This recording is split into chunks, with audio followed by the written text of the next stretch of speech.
Yangi ev remontdan chiqqan tayyor 3 xonali uyimiz, lokatsiyamiz ham juda ham yaxshi. Yunusobod 2-kvartalda joylashgan 4 etajli domimizning 3-etajida. Metro desanglar, xohlasanglar Shahriston metro, xohlasanglar esa Megaplanet metrosiga 5 minutli yo'l.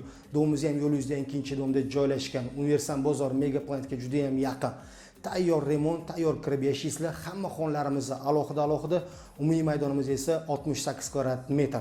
Narxini esa uy egalari srochning 81 ming deb aytishyapti.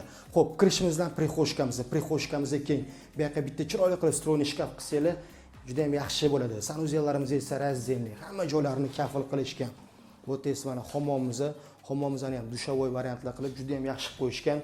Remontlarimiz juda ham chiroyli chiqqan. Hamma joyda svetli aboylarimiz, pardalarimiz osilgan. Bu esa родительский spalniy xonamiz, razmerimiz 3.15 ga 4.5 metr. Bu esa детский xonamiz. Bu xonamiz ham keng, razmerimiz 280 ga 520 metr. Hamma santexnika, elektrik ishlarimiz noldan bo'lgan. Tayyor shunday mebel texnikalarni olib kirasizlar, yashaysizlar. Bu esa zal. Zalimiz keng, razmerimiz 3.15 ga 520. Eng keraklisi kvartiramizni 3 xona, 4 xona qilishgan. Bu yerda bitta детский xona, xohlasanglar ofisniy xona qilib qo'ysanglar ham bo'ladi. Bu yerda esa balkonimizning razmeri 1.5 ga 6 plus mana kuxnyamiz. Ikki tarafimizga stroyniy shkaflarimiz qilingan, kuxniy konturlarimizga gaz vichkalarimiz qo'yilgan.